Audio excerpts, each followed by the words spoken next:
Good evening everyone. Audio video clear है आप लोगों तक?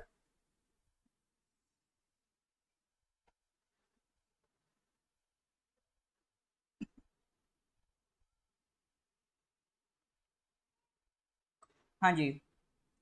तो अप्रैल का करंट अफेयर्स डिस्कस कर रहे थे। अगर आपको याद हो, लास्ट क्लास तक हम लोगों ने क्वेश्चन नंबर 46 तक डिस्कस कर लिया था। ठीक है, तो पहले कुछ क्वेश्चन रिवाइज करेंगे पिछले और फिर आगे बढ़ेंगे। इसका आंसर दीजिए। Recently who amongst the following has been sorry sorry, ये थोड़ा आगे निकला है। इसका आंसर दीजिए। Recently, Digital Currency Monetary Authority and which of the following organizations has announced the launch of the Universal Monetary Unit Unicorn? Unicoin किस किसने मिलके बनाया है? हाँ जी, यूनिकॉइन आपका किस किसने मिलके बनाया है? डीसीएमए था और उसके साथ एक और ऑर्गेनाइजेशन थी। अगर आपको याद हो, करेक्ट आंसर था आईएमएफ। ठीक है, करेक्ट आंसर था आईएमएफ। पिछली क्लास में हम लोगों ने क्वेश्चन नंबर 46 तक डिस्कस किया था। हम लोगों ने एक स्क्रीनिंग डिवाइस आर्ट सेंस के बारे में बात करी थी, जो कार्डियोवास्कुलर डिसीज की अर्ली स्क्रीनिंग कर सकती है। ठीक है, चलो जी। इसमें ये ज्यादा इंपॉर्टेंट है कि आर्टसन डिवाइस किससे रिलेटेड है, किस इंस्टीट्यूशन ने डेवलप किया, ये पूछने के चांसेस कंपैरेटिवली कम है। ठीक है, आगे बढ़ते हैं सर अगले क्वेश्चन की तरफ। क्वेश्चन नंबर 47, ये रहा आज का पहला क्वेश्चन।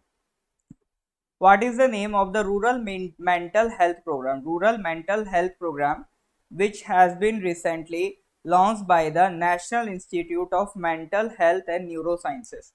ठीक है, एंड एनजीओ आश्रय आस्था ट्रस्ट। ठीक है, तो एक तो निमहंस और एक एएचटी। पूरा नाम इतना याद रखने की जरूरत नहीं है, इतना ध्यान रखिए। निमहंस और एएचटी मिलकर एक रूरल मेंटल हेल्थ प्रोग्राम चला रहे हैं। उसका नाम क्या है? हाँ जी सर, क्या होगा इसका करेक्ट आंसर? तो अगर हम लोग इसके आंसर की बात करें तो करेक्ट आंसर इज नमन। ठीक है, तो नमन वर्ड हमेशा ध्यान रखना। नमन प्रोजेक्ट किससे रिलेटेड है? रूरल एरियाज में मेंटल हेल्थ से रिलेटेड है। ठीक है,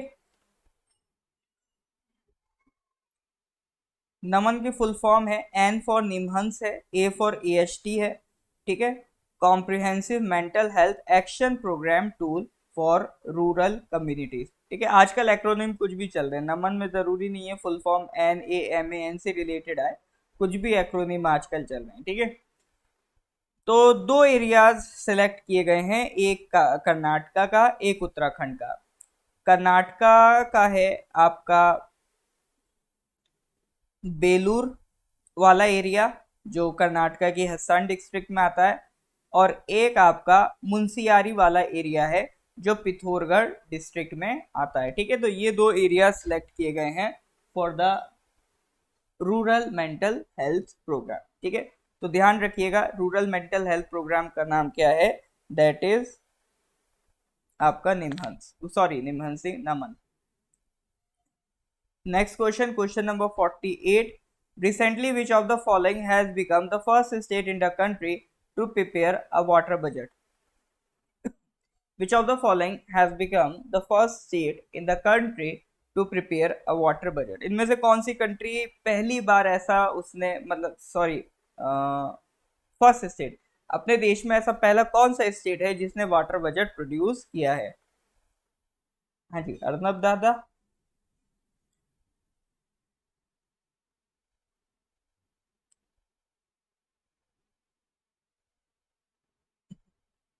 तेलंगाना। वाटर बजट की जरूरत किसे है? तो वाटर बजट सबसे पहले किसने पेश किया है इंडिया में? केरला ने। ठीक है, कोई भी अगर चीज फर्स्ट इन इंडिया होती है, इंडिया में कोई भी चीज पहली बार हो रही होती है, तो वो आपके एग्जाम के लिए इंपॉर्टेंट हो जाता है। जैसे एक फर्स्ट काइंड ऑफ कोई म्यूजियम था जो अभी केरला में ही इनॉग्रेट हुआ था, और उससे वो करंट अफेयर्स का क्वेश्चन था, वो डायरेक्ट आपका यूटीसी नहीं, हाँ एलडीसी के एग्जाम में पूछ लिया गया था, नहीं सॉरी सब इंस्पेक्टर के एग्जाम में पूछ लिया गया था। तो इंडिया में अगर कोई भी चीज पहली बार हो रही है तो इनडायरेक्टली वो आपके एग्जाम के लिए इंपॉर्टेंट बन जाती है। ठीक है, तो ये फर्स्ट इन इंडिया केरला में इस तरह का वाटर बजट पहली बार आया है। तो सर वाटर बजट में होगा क्या? वाटर बजट में जैसे इकोनॉमी का बजट होता है, उसमें क्या होता है, कितना फंड अवेलेबल है, कितना हम खर्च करेंगे, ऐसे ही यहाँ पर है। ये आपका एस्टिमेट करता है कि कितना अमाउंट ऑफ वाटर केरला के पास अवेलेबल है। ठीक है, और डिफरेंट डिफरेंट सेक्टर्स कितना वाटर यूज कर रहे हैं। तो जब ये क्लैरिटी होगी कि कितना पानी हमारे पास है और कितना इसका यूजेज है, तो डिसीजन मेकिंग में ये काफी हद तक हेल्प करेगा। ठीक है, और साथ ही साथ ये सारा काम क्यों किया जा रहा है, ताकि वाटर मैनेजमेंट को इम्प्रूव किया जाए। इंडिया में अगर एक्चुअल में बात करो, पानी की कमी नहीं है, पानी के मैनेजमेंट की कमी है। ठीक है, उसके अलावा केरला गवर्नमेंट की अगर हम बात करें, तो उन्होंने 15,000 किलोमीटर्स ऑफ वाटरवेज पिछले कुछ सालों में क्लीन करें, रिवाइव करें। ठीक है, नए नए पॉन्ड्स और स्ट्रीम्स जो पहले बिल्कुल सूख चुके थे, उन्हें दोबारा से रेजुविनेट किया गया है। ठीक है, रेजुविनेट मतलब रीस्टार्ट करना, उनको दोबारा से रीस्टार्ट करा गया है। ठीक है, चलो नेक्स्ट क्वेश्चन पे आते हैं। क्वेश्चन नंबर 49, इसका आंसर दीजिए।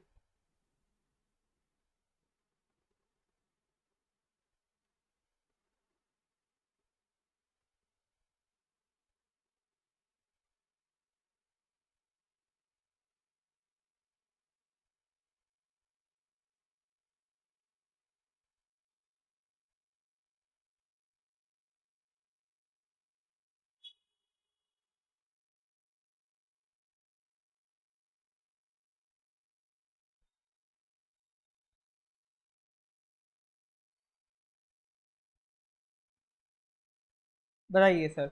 Recently who among the following has been presented with the Pravasi Bharatiya सम्मान। ये अभी मैं थोड़ी देर पहले आपसे ये पूछ रहा था, अभी हाल फिलहाल में किसको भारतीय प्रवासी भारतीय सम्मान मिला है? तो depending on the current political conditions, Raghuram Rajan लगाना तो बहुत ही बेकार ऑप्शन है। और कुछ इमेजिन करिए। करेक्ट आंसर इज राज सुब्रमण्यम। ठीक है, राज सुब्रमण्यम। प्रवासी भारतीय दिवस क्या है? देखो, प्रवासी भारतीय दिवस ये पहले अगर हम बात करें, प्रवासी भारतीय सम्मान अवार्ड्स ये किस दिन दिए जाते हैं? प्रवासी भारतीय दिवस पर दिए जाते हैं। ठीक है, ये दिन कब मनाया जाता है? जनवरी में मनाया जाता है, और ये सेलिब्रेट करता है। ठीक है, ये दिन आपका सेलिब्रेट करता है कि जिस दिन गांधी जी क्या कहते हैं, अफ्रीका से इंडिया वापस आए थे 1915 में। ठीक है, the day commemorates the return of Mahatma Gandhi, the leader of India's independence movement from South Africa to India in 1915। ठीक है, तो उस दिन को ये सेलिब्रेट करता है। तो हाँ, एनआरआई डे भी इसको कह देते हैं। तो ये प्रवासी भारतीय दिवस, ये तारीख क्या है इसकी एग्जैक्टली अगर आपसे मैं डेट पूछूं, जनवरी तो मैं, हाँ, बता दिया था आपको। अगर मैं एग्जैक्टली आपसे डेट पूछूं, तो कौन सी डेट को गांधी जी वापस आए थे और कौन सा दिन आपका प्रवासी भारतीय दिवस सेलिब्रेट किया जाता है? तो आप पाओगे करेक्ट आंसर इज योर 9 जनवरी। ठीक है, 9 जनवरी को सेलिब्रेट किया जाता है। अब इसी खुशी में जो भी हमारे प्रवासी भारतीय कौन है, जो भी हमारे एनआरआईज हैं, जो इंडियंस है बट दूसरी कंट्रीज में रह रहे हैं, प्रवासी भारतीय मतलब एनआरआईज। तो उनको अगर वो इंडिया के बाहर कुछ बढ़िया काम करते हैं, तो उनको हम क्या कहते हैं, अवार्ड देते हैं। तो तीन तरह के अवार्ड होते हैं, प्रवासी भारतीय सम्मान अवार्ड तीन कैटेगरीज में बटे होते हैं। एक होता है प्रवासी भारतीय सम्मान, एक होता है प्रवासी भारतीय सम्मान गोल्ड, एंड प्रवासी भारतीय सम्मान लाइफ टाइम अचीवमेंट। ठीक है, तो तीन कैटेगरीज में ये बटे होते हैं। और अगर इसमें हम करेक्ट आंसर की बात करें, तो इनमें से किसको मिला है? इनमें से आपका राज सुब्रमण्यम को मिला है। ठीक है, और भी लोगों को मिले हैं, बट अगर इनमें से अगर हम बात करें, तो एक राज सुब्रमण्यम है।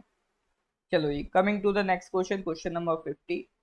Recently, who amongst the following has become the first Indian women to win the Wisden Almanac Cricket of the Year 2023? Wisden Almanac Cricket of the Year 2023, ये टाइटल कौन सी इंडियन विमेन ने जीता है? हरमनप्रीत कौर, स्मृति मंदाना, मिथाली राज या फिर पूनम यादव? बताइए सर।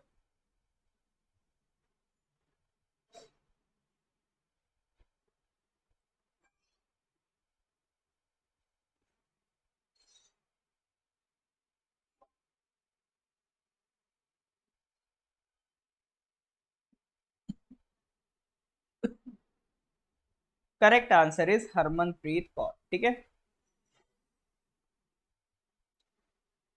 जो अभी 2023 edition of the Wisden cricketers almanack, जो अभी एक पब्लिशिंग अभी सॉरी हाँ अप्रैल 18 को पब्लिश किया गया है। तो इसमें एक तो आपको सूर्य कुमार यादव है as a leading T20 cricketer in the world, ये टाइटल मिला है। दूसरा हरमनप्रीत कौर को मिला है। ठीक है। टोटल 5 प्लेयर्स को ये टाइटल दिया गया है, उसमें से एक कौन है? आपका हरमनप्रीत कौर है। ठीक है। और she has become the first Indian women to achieve that title. First Indian women बन गई हैं वो टाइटल अचीव करने वाली। क्वेश्चन तो सर विजिबल है, आपको विजिबल नहीं है तो एक बार बैक जाके दोबारा से लिंक को ओपन करिए। ठीक है। बाकी हमारे पास भी एक सेटअप रहता है जिसमें हम देखते रहते हैं कि आपको कैसा क्वेश्चन दिख रहा है। ठीक है। तो यहाँ से तो क्लियर है, आप अपने एंड से चेक करिए। बाकी और भी किसी को दिक्कत हो रहा है क्या? चलो जी, क्वेश्चन नंबर 51 पे आ जाओ। Recently which of the following ministries has launched the Sangathan se Samriddhi leaving no rural women behind?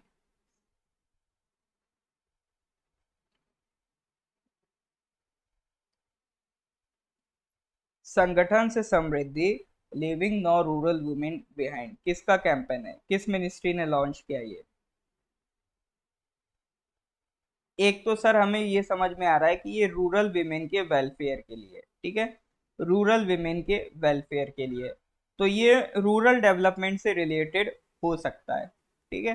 तो एक तुक्का आप रूरल डेवलपमेंट मिनिस्ट्री लगा सकते हो। मिनिस्ट्री ऑफ कॉपरेशन का तो इसमें कोई रोल नहीं समझ में आता है। Ministry of agriculture and farmers welfare का कोई रोल नहीं समझ में आता है। थोड़ा बहुत अगर लगता है कि हो सकता है मिनिस्ट्री ऑफ पंचायती राज हो या मिनिस्ट्री ऑफ रूरल डेवलपमेंट हो। ठीक है। तो इन दोनों में से कोई ज्यादा एक अप्रोप्रिएट ऑप्शन क्या है? Ministry of rural development. तो ये प्रोग्राम किस लिए चलाया गया है? रूरल एरिया की जो विमेन हैं, लेडीज हैं, उनके एम्पावरमेंट के लिए चलाया गया है। ठीक है। देखो रूरल डेवलपमेंट का मिनिस्ट्री, जो रूरल डेवलपमेंट मिनिस्ट्री ऑलरेडी एक बड़ा प्रोग्राम चला रही है। जैसे पहले एक चलता था ना, नेशनल रूरल लाइवलीहुड मिशन, है ना? अब उसका पूरा नाम हो गया दीन दयाल अंत्योदय योजना, नेशनल रूरल लाइवलीहुड मिशन। ठीक है। ये एक बड़ा सा आप कह सकते हो एक अम्ब्रेला स्कीम है। उसके अंडर एक कैंपेन चला है संगठन से समृद्धि। संगठन मतलब एक ग्रुप बनाया जाएगा। ठीक है। इसका मतलब है कि सेल्फ हेल्प ग्रुप्स बनाए जाएंगे। सेल्फ हेल्प ग्रुप्स क्या काम करेंगे?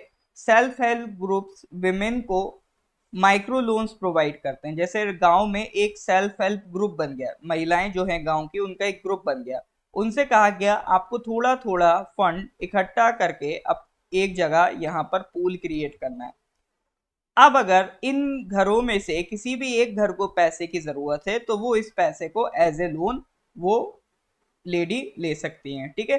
तो सेल्फ हेल्प ग्रुप्स एक तरीके से माइक्रो लोन की भी व्यवस्था करता है, जिससे वो अपने लाइफ को और बेटर बना सकती हैं। उनको ऑन्टरप्रेन्योरशिप की ट्रेनिंग दी जाती है, लाइवलीहुड प्रमोशन दिया जाता है, नई नई स्किल्स सिखाए जाते हैं। ठीक है।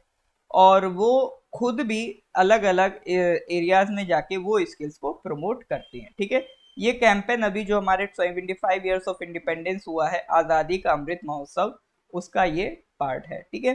तो इसका पर्पज ये है कि जो डिसएडवांटेज रूरल कम्युनिटीज हैं उनको भी एम्पावर किया जाए। कैसे एम्पावर किया जाए? उनको ऑन्टरप्रेन्योरशिप प्रोवाइड की जाए, उनको स्किल प्रोवाइड की जाए। ठीक है। और ये सारा काम किसके थ्रू होता है? ये सारा काम आपका सेल्फ हेल्प ग्रुप्स के थ्रू होता है। ठीक है। और ये सब किसके अंडर काम कर रहे हैं? दीनदयाल अंत्योदय योजना, नेशनल रूरल लाइवलीहुड मिशन। ये जरूर ध्यान रखना कि दीनदयाल अंत्योदय योजना, नेशनल रूरल लाइवलीहुड मिशन कौन सी मिनिस्ट्री के अंदर है? Ministry of rural and rural development. Coming to the next question, question number 52। Recently, the members of which of the following organizations signed an agreement to ensure carbon-free electricity production by 2035? बताइए, इनमें से कौन सी organisations ने कसम खाई है कि वो 2035 तक कार्बन फ्री इलेक्ट्रिसिटी प्रोड्यूस करेंगे, यानी जो भी इलेक्ट्रिसिटी प्रोड्यूस होगी उसमें कार्बन एमिशन नहीं होगा। जैसे अभी क्या है, हम लोग इलेक्ट्रिक व्हीकल्स लेके आ रहे हैं ये सोचकर कि चलो पॉल्यूशन नहीं होगा, लेकिन दूसरी साइड अगर आप देखो इलेक्ट्रिसिटी बना किससे रहे हो आप? इलेक्ट्रिसिटी मेजरली किससे बनती है सर? सोलर एनर्जी इतना तो आपूर्ति नहीं करती है। मेजरली इलेक्ट्रिसिटी किससे बन रही है? अभी भी थर्मल पावर प्लांट से एनर्जी बन रही है। तो आप ऑटोमोबाइल का तो पॉल्यूशन रोक रहे हो, लेकिन उस ऑटोमोबाइल को चलाने के लिए जो इलेक्ट्रिसिटी है वो थर्मल पावर प्लांट से बनवा रहे हो। ये क्या सर हिपोक्रेसी चल रही है? थर्मो पावर प्लांट का तो कार्बन एमिशन और ज्यादा होता है। ठीक है, तो इस वजह से ये सोचा गया है कि इलेक्ट्रिसिटी को कार्बन एमिशन से फ्री करना है, क्योंकि नहीं तो फिर इलेक्ट्रिक व्हीकल्स का भविष्य खत्म। कोई वो फर्क ही नहीं पड़ रहा उसको, पॉल्यूशन को। ठीक है, तो ये डिसीजन लिया था आपका G7 ग्रुप ने। ठीक है, G7 एक तरीके से ये एलिट कंट्रीज का ग्रुप है, मतलब जो बड़े बड़े डेवलप्ड कंट्रीज हैं उनका ये ग्रुप है। कनाडा है, फ्रांस है, जर्मनी है, इटली है, जापान है, यूके है और यूएस है। ठीक है, UK, US, Italy, France, Canada, Japan और जर्मनी, ये 7 कंट्रीज हैं। पहले रशिया इनका पार्ट हो गया था तो ये G8 बन गए थे। फिर बाद में जब रशिया ने क्रीमिया पे अटैक किया उसके बाद रशिया को इस ग्रुप से निकाल दिया गया था, वापस से ये G7 बन गया। ठीक है, तो ये लोग अपने इस ग्रुप में किसी को जल्दी आने भी नहीं देते हैं। अब इसी में ये 12 कंट्रीज और अगर ऐड कर दो तो ये 12 कंट्रीज ऐड होने के बाद ये G8 जो बना था इसमें अगर 12 कंट्रीज और ऐड कर दो तो ये क्या बन जाता है सर? आपका G20 ग्रुप। ठीक है, तो ये G7 ग्रुप्स ने कसम खाई है कि बाई 2035 इलेक्ट्रिसिटी प्रोडक्शन कैसा कर देंगे? कार्बन फ्री कर देंगे। हाँ जी सर, यहाँ तक समझ में आ रहा है कि नहीं आ रहा है? यस और नो? क्लियर है तो please give me thumbs up. हाँ जी, इफ इट इज क्लियर एक बार थम्स अप दे दीजिए। ऐसा तो नहीं सब ऊपर से जा रहा हो। फिर हम लोग आगे बढ़ रहे हैं।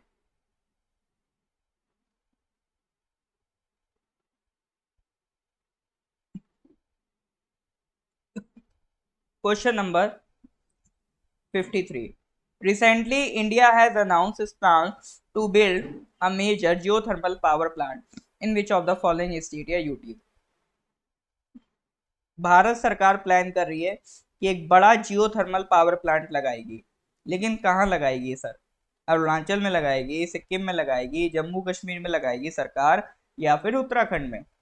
अब इस क्वेश्चन में जहां पर ऑप्शन अरुणाचल होता है वहां दुख दुख होने लगती है कि अगर मान लो करेक्ट आंसर अरुणाचल हुआ तो फिर तो सर हमारा फायदा नहीं अरुणाचल रहने का, क्योंकि हमें तो ये पता ही नहीं अरुणाचल में रह के भी।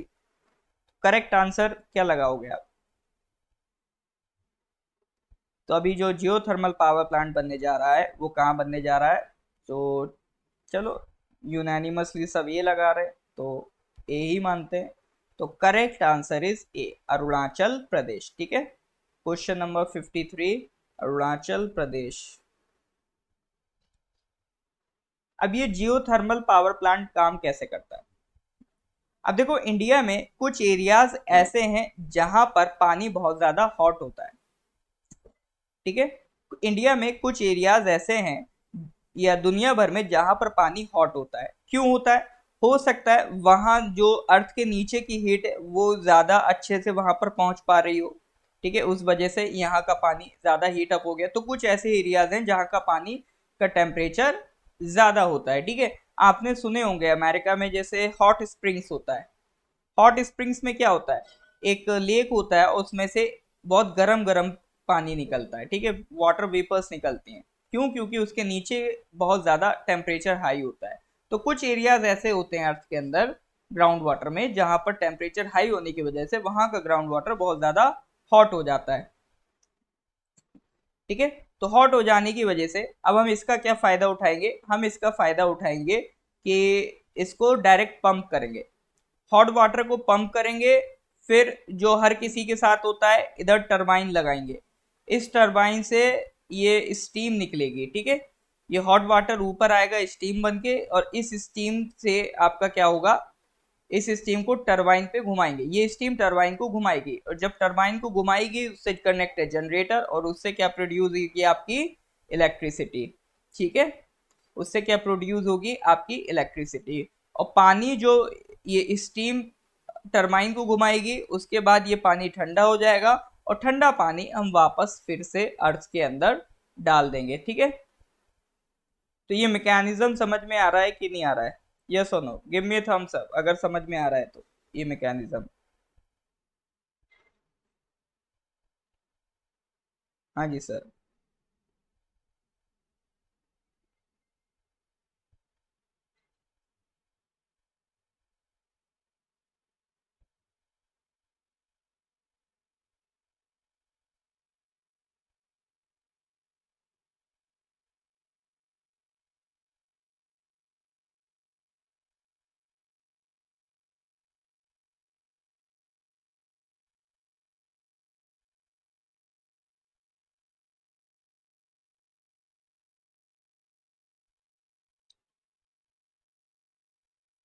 डिस्ट्रिक्ट अभी मेरे ख्याल से अभी डिस्ट्रिक्ट शायद अनाउंस नहीं हुई है, क्योंकि डिस्ट्रिक्ट की डिटेल्स अभी मेरे पास नहीं है, ठीक है।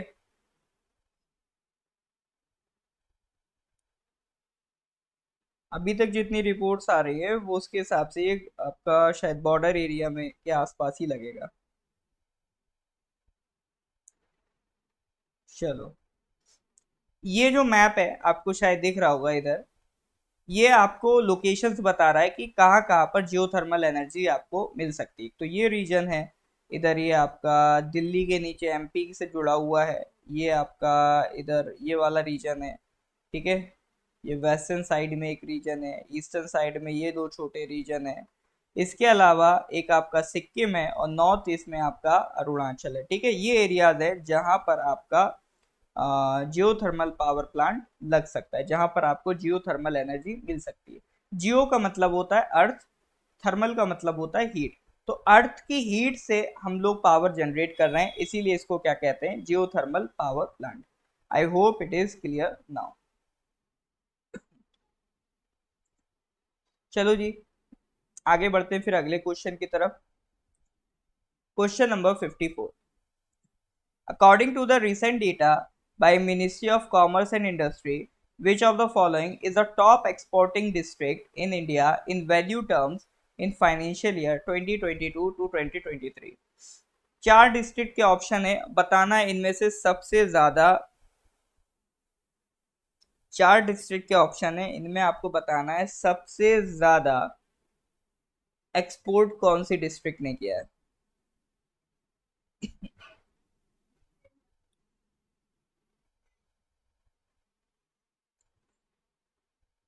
आलमूली मैंने जियो थर्मल पावर प्लांट की बात की है ना, हाइड्रो ना थर्मल।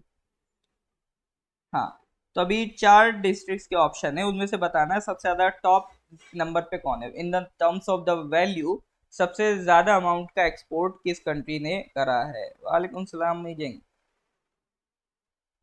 मोदी जी का बसेरा, मोदी जी के तो दो बसेरे हो गए ना उस हिसाब से, तो सूरत या गुजरात, सॉरी सूरत या जामनगर। हाँ, सबको ऑप्शन क्या लग रहा है, सूरत। क्यों सर, सूरत से कपड़े चलते हैं भैया। जामनगर देखो, रिफाइनरी है वहां पे अंबानी जी की इतनी बड़ी बड़ी, नाराज हो जाएंगे अंबानी जी, जियो बंद कर देंगे, ठीक है। जामनगर में इतनी बड़ी बड़ी रिफाइनरीज हैं, आपको क्या लगता है वो कपड़ा उस वो टेक्सटाइल के लिए जो फेमस है सूरत, वो उसको कॉम्पीट कर पाएगा जामनगर? आराम से कर लेगा, ठीक है। तो Jamnagar in Gujarat is the top exporting district of India, ये ध्यान रखिएगा।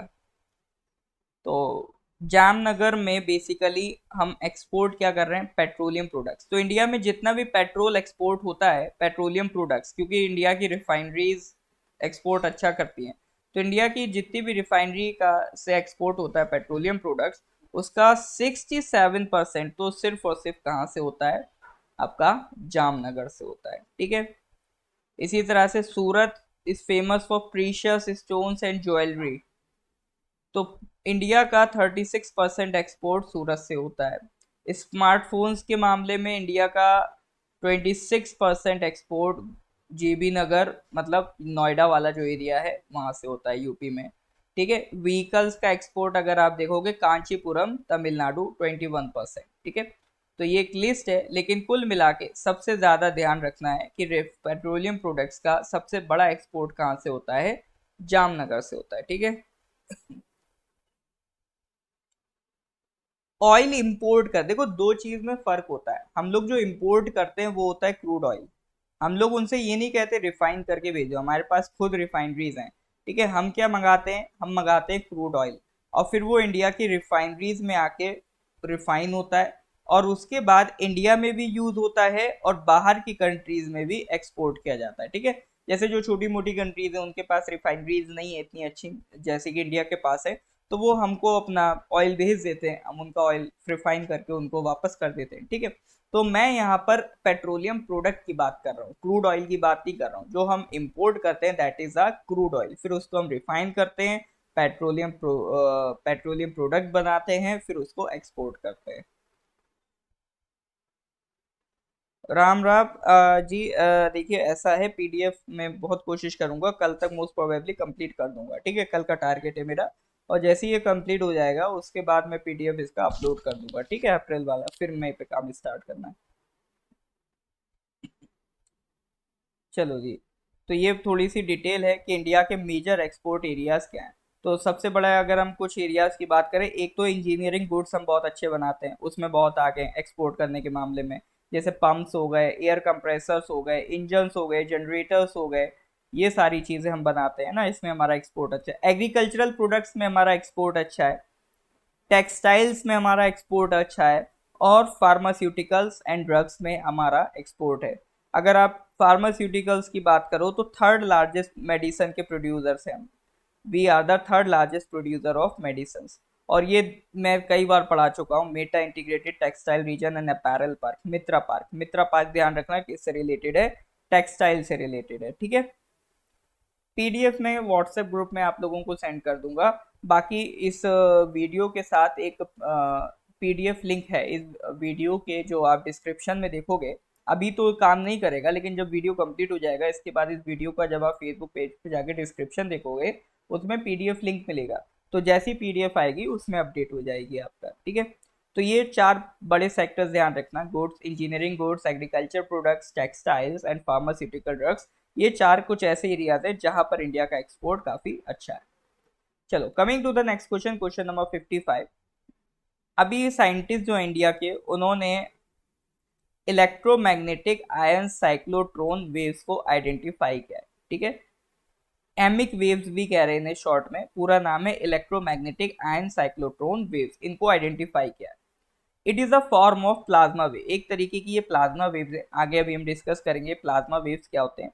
और इनको कहाँ डिस्कवर किया गया, इंडिया का एक रिसर्च स्टेशन है मैत्री। ठीक है। इंडिया का एक रिसर्च स्टेशन है मैत्री।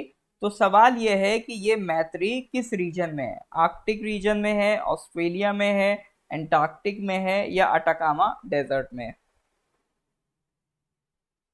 अरे भैया, पीडीएफ में कहाँ ले जाऊंगा, जैसी हो जाएगा आपको अपलोड ही करूंगा मैं। ठीक है। मेरे को पीडीएफ रख के क्या मिलेगा। तो सवाल सिंपल ये है कि अभी जो a form of plasma wave, जिसे एमिक वेव कह रहे हैं, जिसको अभी डिस्कवर किया है साइंटिस्ट इंडिया के, तो एक रिसर्च स्टेशन में डिस्कवर किया है जिसका नाम है मैत्री। और मैत्री किस रीजन में है, सीधा सीधा सवाल ये है। देखो, कुछ भी अगर थोड़ा बहुत याद होगा तो आर्कटिक एंटार्क्टिक में आपको कंफ्यूजन होगा, करेक्ट आंसर इज एंटार्क्टिक। हमारा एंटार्क्टिक में एक रिसर्च स्टेशन है मैत्री, वहां पर इसको डिस्कवर किया गया। ठीक है। प्लाज्मा वेव्स क्या होती हैं, ये एक तरीके की इलेक्ट्रोमैग्नेटिक वेव्स हैं। ठीक है। That propagates through plasma. Plasma क्या होता है, जैसे एक होता है सॉलिड, लिक्विड, गैस। ठीक है। पहले हम लोग मैटर की तीन फॉर्म समझते थे, सॉलिड, लिक्विड, गैस। फिर आगे चल के हमें पता चला मैटर की एक और फॉर्म होती है जिसे हम कहते हैं प्लाज्मा। ठीक है। जिसे हम कहते हैं प्लाज्मा। और एक और मैटर की फॉर्म होती है जिसे हम कहते हैं बोस आइंस्टाइन कंडेंसेट। तो यहाँ पर अगर हम लोग प्लाज्मा की बात करें, ठीक है, प्लाज्मा की बात करें तो प्लाज्मा के थ्रू कुछ इलेक्ट्रोमैग्नेटिक वेव्स प्रोपोगेट करती हैं। ठीक है, तो वो जो वेव्स वहां से उसे प्रोपोगेट करती हैं प्लाज्मा के थ्रू, उसे कहते हैं प्लाज्मा वेव्स। प्लाज्मा कैसे बनता है? जब किसी भी गैस को बहुत हाई टेम्परेचर पे हीट कर दिया जाए। ठीक है, कोई भी गैस है उसको बहुत हाई टेम्परेचर पे हीट कर दो, या उस गैस को एक स्ट्रॉन्ग इलेक्ट्रिक फील्ड से पास करा दो, तो इन दैट केस वो जो आपका गैस है, ठीक है, गैस में एटम्स होंगे, एटम्स क्या हो जाएंगे? आयनाइज हो जाएंगे, एटम्स आयनाइज हो जाएंगे। आयनाइज का मतलब या तो वो इलेक्ट्रॉन्स लूज करेंगे या गेन करेंगे, और वो चार्ज्ड पार्टिकल्स बन जाएंगे। ठीक है, कोई भी एटम होगा, अगर या तो वो इलेक्ट्रॉन दे देगा या वो इलेक्ट्रॉन एक्सेप्ट कर लेगा, तो वो सिर्फ एटम नहीं रहेगा, वो आयन बन जाएगा। ठीक है, उसी को कहते हैं आयनाइजेशन। ठीक है, तो जब वो आयन बन जाएंगे तो वो जो स्टेट ऑफ मैटर होगा वो कहलाएगा आपका प्लाज्मा। तो हमारा जो विजिबल यूनिवर्स में 99% से ज्यादा का मैटर है वो किससे बना है? प्लाज्मा से बना है। ठीक है, हमारा जो सन है, सोलर विंड है, मैग्नेटोस्फीयर है, ये सब किससे बना है? प्लाज्मा से बना है। तो इसको ध्यान रखिएगा। तो हम लोगों ने दो extra matter solid liquid gas के अलावा दो और एक्स्ट्रा मैटर्स डिस्कस किए, एक है प्लाज्मा, एक है बोस आइंस्टाइन कंडेंसेट। ठीक है, बोस आइंस्टाइन कंडेंसेट क्या होता है? ये एक ऐसा मैटर है जो बहुत लो टेम्परेचर पे आपको मिलेगा, लगभग लगभग एब्सोल्यूट जीरो टेम्परेचर पे। ठीक है, जीरो टेम्परेचर करीब होता है आपका -270, एब्सोल्यूट जीरो करीब करीब होगा -273 डिग्री सेंटीग्रेड। तो आप इमेजिन कर लो कितने लो टेम्परेचर पे ये एग्जिस्ट करता है। इसको किसने डिस्कवर किया था? आइंस्टाइन से तो समझ में आ रहा होगा, एल्बर्ट आइंस्टाइन। और उसमें एक इंडियन फिजिसिस्ट भी इन्वॉल्व थे, सत्येंद्र नाथ बोस। ठीक है, सत्येंद्र नाथ बोस। तो उन दोनों ने मिलके बोस आइंस्टाइन कंडेंसेट ये मैटर डिस्कवर किया था। ठीक है, तो ये इंडिया के लिए भी एक प्राउड मोमेंट की बात है, तो इसलिए आपको पता होनी चाहिए। 5 मैटर सभी हम लोग जानते हैं स्टेट के, बाकी पे अभी काम चल रहा है, जैसी न्यूज में आएगा मैं आपको करंट अफेयर्स में बता दूंगा। ठीक है, चलो जी, यहाँ तक कोई डाउट है?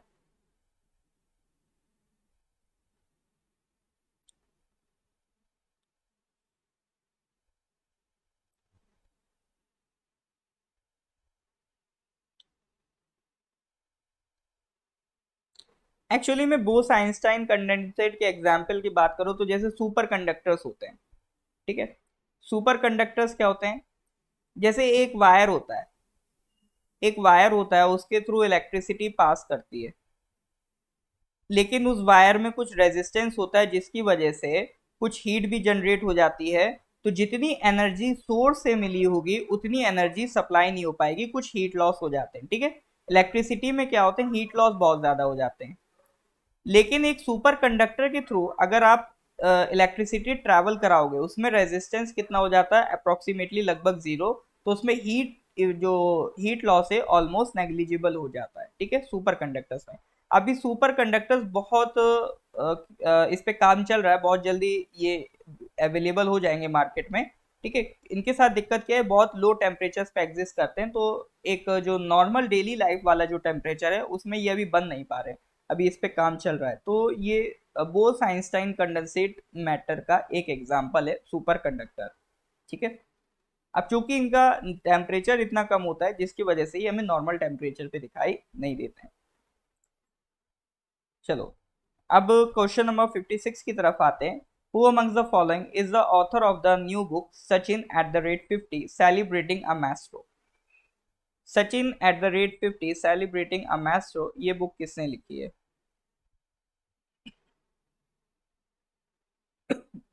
हाँ जी sir, Sachin at the rate 50 celebrating a maestro, बताइए।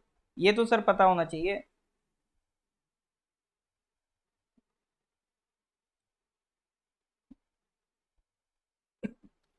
ऑलराइट, करेक्ट आंसर इज बोरिया मजूमदार। किसने लिखी है? बोरिया मजूमदार। बस इसमें और कुछ बताने को है नहीं, बाकी आप पढ़ लेना, मिल जाएगा matter. Coming to the question number 57। Recently, which of the following ministries has launched a new platform and mobile application called Sathi? अभी किस मिनिस्ट्री ने एक न्यू प्लेटफॉर्म और मोबाइल एप्लीकेशन साथी लॉन्च किया है? साथ ही बोले तो seed traceability, authentication and holistic inventory. अब सीड से कुछ रिलेट करो तो सर सीड सीड क्या हो सकता है? मतलब एक ऐसा ये ऐप है जिससे सीड को ट्रेस किया जा सकता है, उसे ऑथेंटिकेट किया जा सकता है। ठीक है, जैसे कुछ बुक्स आती है ना जिसपे कहा जाता है ये हॉलमार्क लगा है, या एक क्यूआर कोड है उसे स्कैन करके पता चल जाएगा ये असली है कि नकली है। उसी तरह का एक एप्लीकेशन से ये सीड की ऑथेंटिसिटी पता चल जाएगा। ठीक है, और ये किस इन्वेंट्री का पार्ट है वो सारी डिटेल पता चल जाएंगी। तो यहाँ पर बात हो रही है सीड की, तो सीड से क्या समझेंगे सर? बिल्कुल ministry of agriculture and farmers welfare समझेंगे। ठीक है, बस यही लॉजिक लगाना होता है। अब इस तरह के क्वेश्चन अगर आप देखोगे तो यहाँ पे अगर आपको नहीं भी पता है फिर भी आप आंसर दे पा रहे हो। ठीक है, तो बस ये एग्जाम में लॉजिक लगाना है। तो ये एक सेंट्रलाइज ऑनलाइन सिस्टम है जिससे क्या होगा कि हमें पता चल जाएगा कि ये सीड कहाँ का प्रोड्यूस है, इस सीड की पूरी कंप्लीट कच्चा चिट्टा हमारे पास रहेगा। ठीक है, तो इसको किसने डेवलप किया? ऑब्वियसली भारत सरकार की जो सारी वेबसाइट बनाता है एनआईसी, नेशनल इंफॉर्मेटिक्स सेंटर ने डेवलप किया। सीड्स में क्यूआर कोड होगा, क्यूआर कोड के थ्रू वो सीड की सारी जानकारी मिल जाएगी। ठीक है, उससे पता चलता रहेगा कि हाँ ये सीड की क्वालिटी क्या है, उसके अकॉर्डिंगली उसे यूज किया जाएगा। Question number 58। Recently the Union Cabinet has approved the National Quantum Mission from 2023 to 31 with an estimate of rupees 6,003 crore. It will be implemented by which of the following ministries? देखो आने वाला वक्त quantum computing का है। Quantum computing आप मान सकते हो आने वाले टाइम में जो कैलकुलेशन है उसको और ज्यादा फास्ट कर देगा। ठीक है, अभी भी ऐसी बड़ी बड़ी कैलकुलेशन है जिनमें ज्यादा टाइम लगता है। जैसे वेदर फोरकास्टिंग के लिए बहुत सारी कैलकुलेशंस होती हैं, इसीलिए हम सुपर कंप्यूटर्स यूज करते हैं क्योंकि उनकी स्पीड बहुत फास्ट होती है। बट स्टिल जब बहुत बड़ा कॉम्प्लेक्स सिस्टम होता है, जैसे मान लो वेदर फोरकास्ट करना है या यूनिवर्स को लेकर कैलकुलेशंस करनी है, तो वो हमारी इमेजिनेशन की भी बियॉन्ड कॉम्प्लेक्स कैलकुलेशंस होती है, उसमें भी अभी भी टाइम लगता है। तो अगर क्वांटम कंप्यूटिंग हम डेवलप कर लेंगे तो ये सारी चीजें जो टाइम टेकिंग है कैलकुलेशंस वो आसान हो जाएंगी। और अगर कैलकुलेशंस हमारा टाइम बचाएंगे तो रिसर्च में हम और बेटर तरीके से काम कर सकते हैं। ठीक है, तो इसी क्वांटम कंप्यूटिंग को इंडिया में प्रमोट करने के लिए, इंप्रूव करने के लिए एक नेशनल क्वांटम मिशन स्टार्ट किया जा रहा है 2023 से। 8 साल का मिशन है, 31 तक चलेगा। ठीक है, तो ऑब्वियसली बात है क्वांटम मैकेनिक्स की बात, सॉरी क्वांटम कंप्यूटिंग की बात हो रही है तो कौन सी मिनिस्ट्री करेगी? कॉमर्स मिनिस्ट्री लग रहा है क्या इसमें?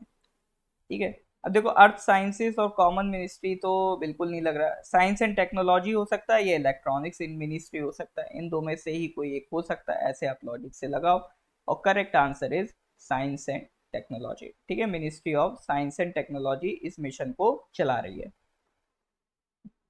ठीक है, तो क्वांटम टेक्नोलॉजी में जो रिसर्च है उसको और ज़्यादा आगे बढ़ा देना है। अभी देखो क्वांटम मिशन को लेके इन दुनिया भर में अभी भी कंट्रीज बहुत पिछड़ रहे हैं, बहुत ज़्यादा इसको लेके सीरियस नहीं है।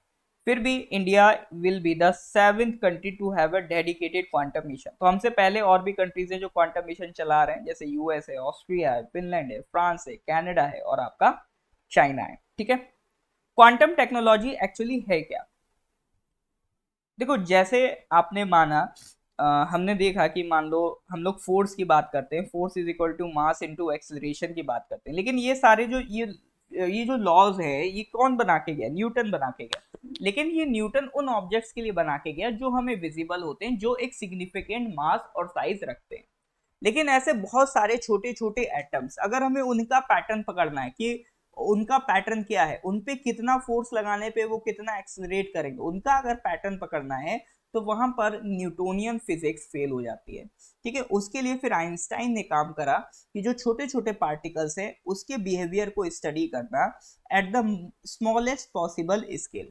ठीक है, उसी को कहते हैं क्वांटम टेक्नोलॉजी। तो क्वांटम टेक्नोलॉजी कुछ नहीं करती है, क्या करती है, जो एटम है उसको छोटे से छोटे लेवल पर स्टडी करने की कोशिश करती है, जिससे हम उसके बिहेवियर को पकड़ सके और उसको अपने पर्पस के लिए यूज कर सके। तो डेफिनेशन भी देखो यही है।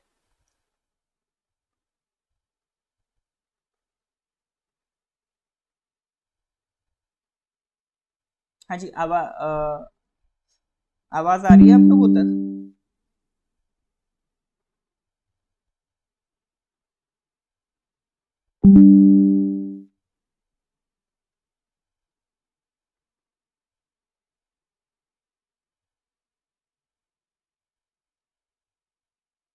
हाँ जी, ऑडियो वीडियो क्लियर है आप लोगों तक? अभी थोड़ा सा डिस्कनेक्ट हो गया था शायद।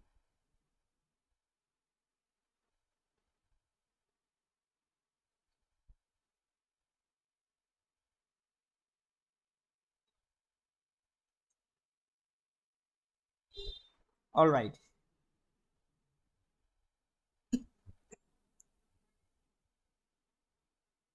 चलो।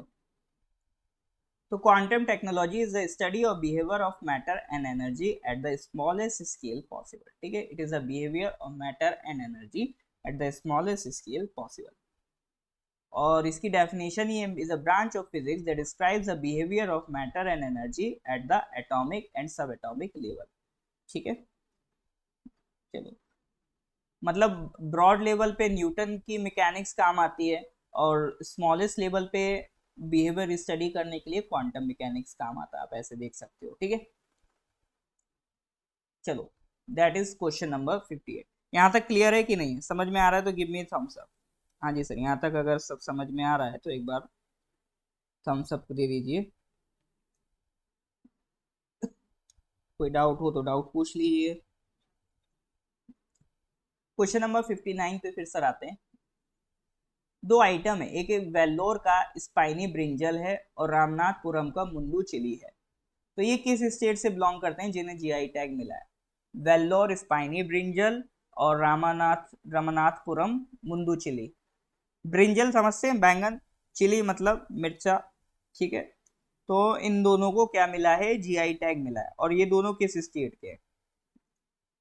देखो, एक बहुत फेमस कॉलेज है वीआईटी वेल्लोर, शायद आपने नाम सुना हो। तो अगर आपको ये पता चल गया वेल्लोर कहाँ पर है तो बहुत आसानी से बता सकते हैं, फिर तो क्वेश्चन खत्म है।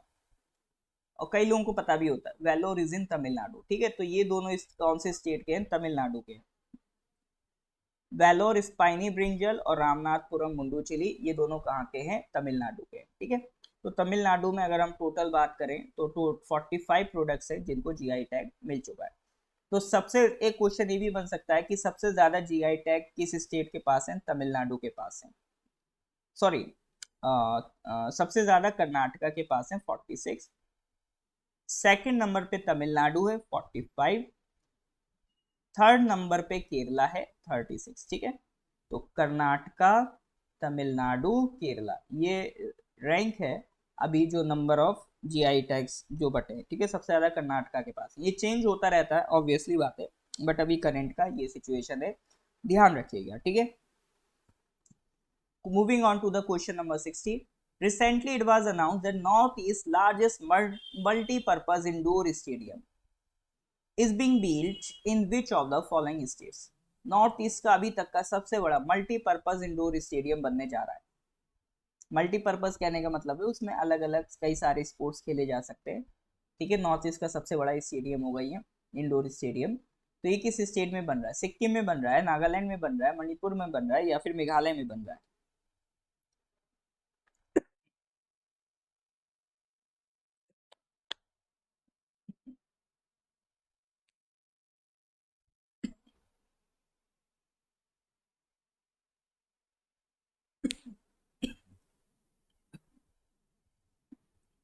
तो नॉर्थ ईस्ट की बात है, पता होना चाहिए ये कहाँ पर बन रहा है सर? आपका मेघालय में बन रहा है। ठीक है,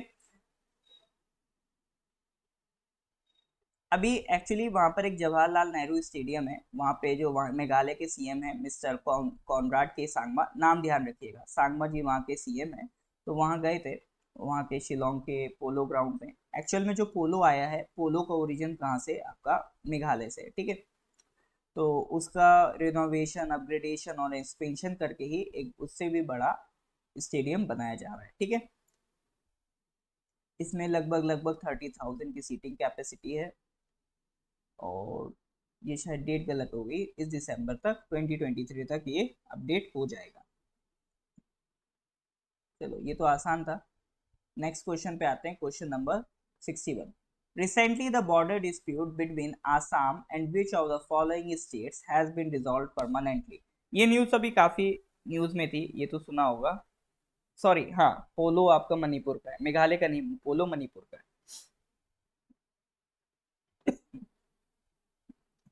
Recently, the border dispute between Assam and which of the following state has been resolved permanently?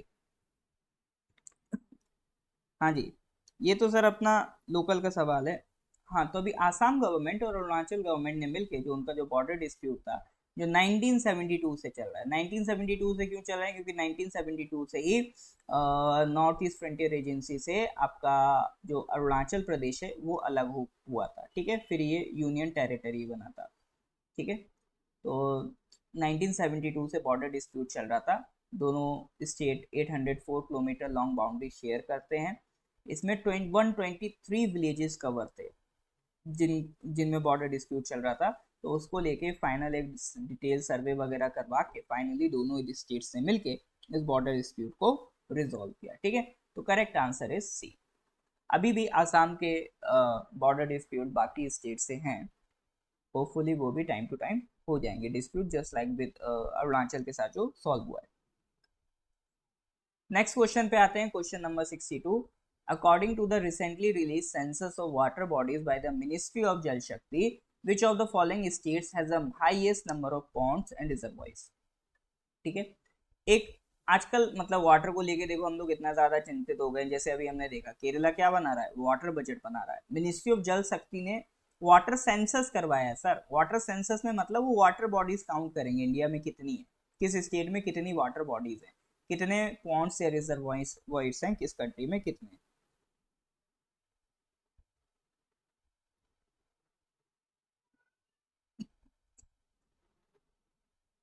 हाँ जी, क्या होगा इसका करेक्ट आंसर?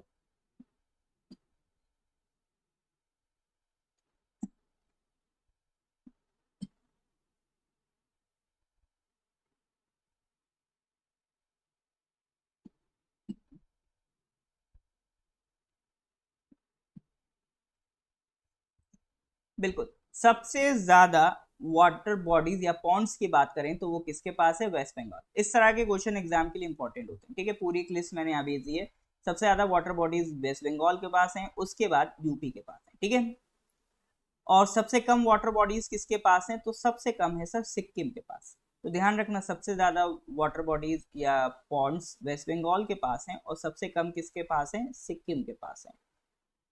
और इंक्रोचमेंट वाटर बॉडीज में सबसे ज्यादा किसका है? मतलब ये मान लो अगर पॉन्ड था तो होता क्या है, कई बार लोग इसमें पानी भरवा के फिर यहाँ पर घर बनवा दिया। ठीक है, इसको कहते हैं इंक्रोचमेंट करना। तो अगर वाटर बॉडीज में इंक्रोचमेंट की बात करें तो सबसे ज्यादा इंक्रोचमेंट कहाँ है? उत्तर प्रदेश।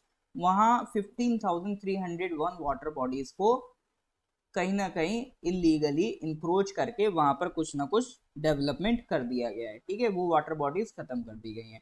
तो सबसे ज्यादा इंक्रोचमेंट यूपी में है। सेकंड नंबर पे तमिलनाडु, थर्ड आंध्र प्रदेश।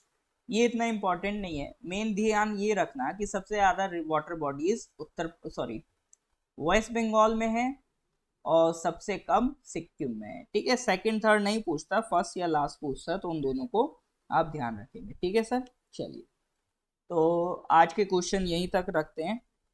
अगर वीडियो अच्छा लगा हो तो लेक्चर को लाइक कर देंगे, अपने कलीग्स के साथ शेयर कर देंगे। उम्मीद है कुछ नया सीख के आप जाएंगे। ठीक है, मैं पूरी कोशिश करूंगा कल तक इसका पीडीएफ अप्रैल का आपको मिल जाएगा। ठीक है, उसके बाद फिर मई और जून का करंट अफेयर चलेगा आपका।